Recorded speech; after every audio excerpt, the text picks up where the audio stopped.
दुर्गा नदी के किनारे बसा एक गांव फूलपुर। गांव में कुछ 100-150 लोग रहते थे।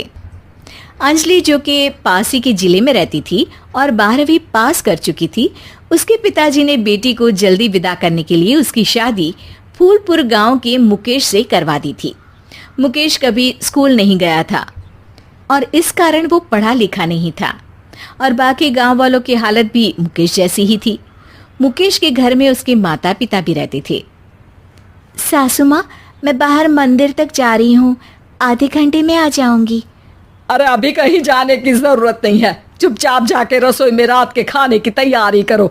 और ये घूंघट क्यों हटा लिया है तुमने?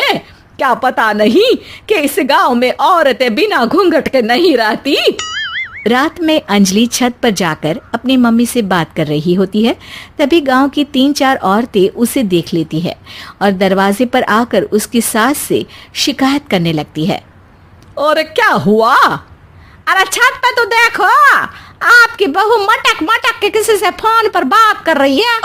दिन भर फोन पे लगी रहती है। अरे कल तो मंदिर के पास वो क्या कहते हैं, सेल्फी ले रही थी।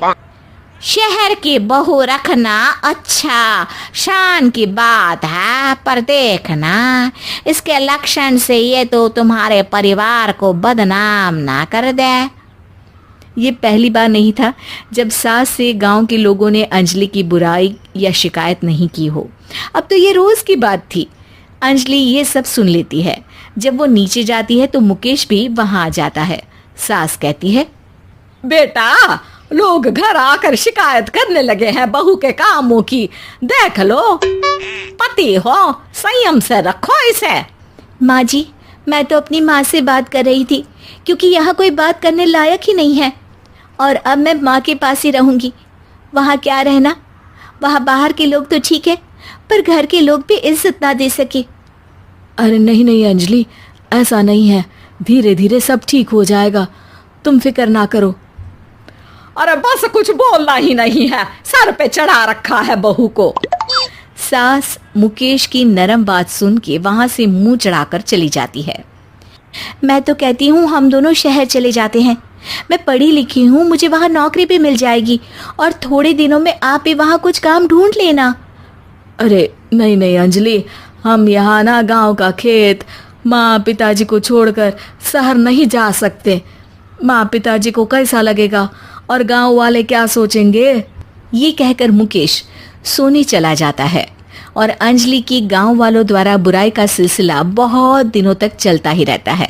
लेकिन अंजलि गुस्सा ना दिखाते हुए समझदारी से काम लेती है। बारिश का मौसम चालू हो जाता है। जोरदार बारिश से पूरे गांव में हाहाकार मच जाता है। दुर्गा नदी में बाढ़ आ जाती है और बाढ़ का पानी पूरे गांव की फसल तबाह कर देता है। फसल की ये हालत देखकर गांव वाले निराश हो जाते हैं और बात तो यहाँ तक पहुँच जाती है कि कुछ लोग तो अंजलि को इस सब का दोषी ठहरा देते हैं। अरे पूरी फसल तबाह हो गई, पता नहीं किसकी नजर लग गई है। अरे जब से चौधरी परिवार में ये शहर की बहू आई है ना, तब से ही गांव की शांति चली गई है। इसके कर्म कांड से माँ दुर्गा नदी भी खुश नहीं है। ये सब सुनकर बेचारी अंजलि रोते हुए अपने घर चली जाती है। कुछ दिन बाद सभी गांव वाले अपनी फसल का मुआवजा लेकर अपने अपने घर आते हैं। मुकेश भी 1500 लेकर आता है। अंजलि को जब पासबुक दिखाता है तो अंजलि हैरान हो जाती है। अरे, ये पासबुक में तो उन्होंने 4000 की एंट्री करी है और आपको सिर्फ 1500 दिए। सच में? अरे वो सरकारी अफसर आपको बेवकूफ बना रहे हैं। सरकार की तरफ से हमें 4000 मिले हैं लेकिन बाकी का सारा पैसा खुद ही खा रहे हैं। आप लोग के अनपढ़ होने का फायदा उठा रहे हैं। ये सब सुनकर मुकेश परेशान हो जाता है लेकिन अंजलि उसे हिम्मत से काम लेने को कहती है और सुबह होते ही मुकेश को पंचायत कार्यालय ले जाती है और साथ में गांव के और लोगों को भी। आप सरकारी बाबू क्या गांव के लोगों को बेवकूफ समझते हैं? आपको क्या लगता है ये पढ़े लिखे नहीं है तो आप कुछ भी मनमानी करेंगे? ये बेचारे दिन रात इतनी मेहनत करते हैं, ये हमारे अन्नदाता हैं और आप इनके साथ ऐसा धोखा करते हैं। अरे क्या बके जा रही है ये लड़की, किस धोखे की बात कर रही है? अपने कांड करके नदी माँ को नाराज करके हमारा नुकसान करके इसे चैन नहीं मिला क्या? सरपंच जी, इन सरकारी बाबू ने मुझे बेवकूफ बनाया है और मेरे हिस्से के पैसे खुद चट कर गए। बस ये सुनते ही सरपंच वहां से दुम दबाकर भाग जाता है। पता चलता है कि जनपद अधिकारियों ने गांव के सरपंच के साथ मिलकर सबके साथ धोखा किया है। सब लोगों का विरोध शुरू हो जाता है और आखिर में अधिकारी सब गांव वालों के हिस्सों के बचे हुए पैसे उन्हें लौटा देते हैं और कई दिन तक सरपंच गांव में लौटता ही नहीं। अंजलि, तुम नहीं होती तो हम गांव वालों को तो पता ही नहीं चलता कि ये हमें हर बार बेवकूफ बनाते हैं। हाँ हाँ अंजलि बेटी, हमें माफ कर दो। हम सब तुम्हें बुरा भला कहते रहे, लेकिन तुमने ही आज हमें बेवकूफ बनाने से बचाया है। हमें तुम पर गर्व है बेटी। अब समझ आया कि सरपंच तुमसे नहीं, तुम्हारे पढ़े लिखे होने से नफरत करता था। क्यों ना इस बार हम अंजलि को ही सरपंच पद के लिए चुन ले? क्या कहते हो गांव वालों? पढ़ी लिखी सरपंच। बस पूरा गांव अंजलि के लिए ताली बजाता है और अंजलि की सास उसे खुशी से गले लगा लेती है।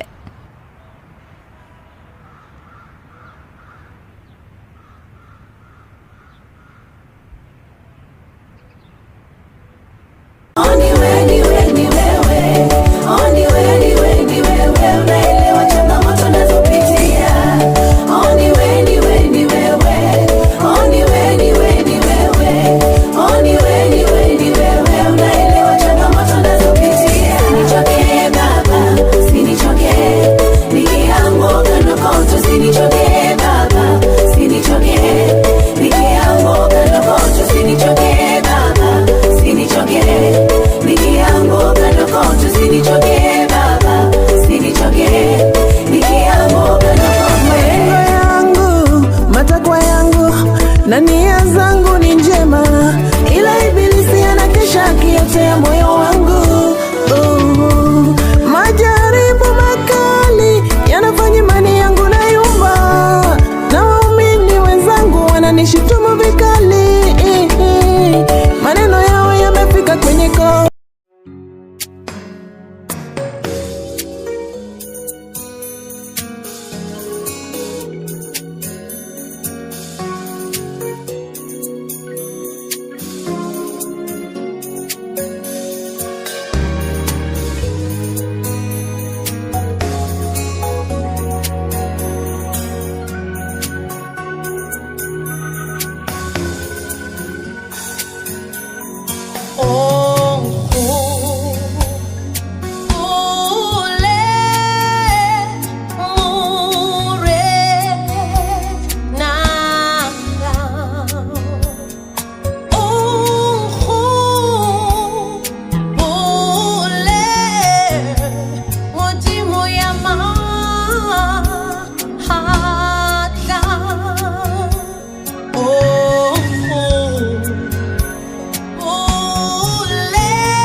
Wewe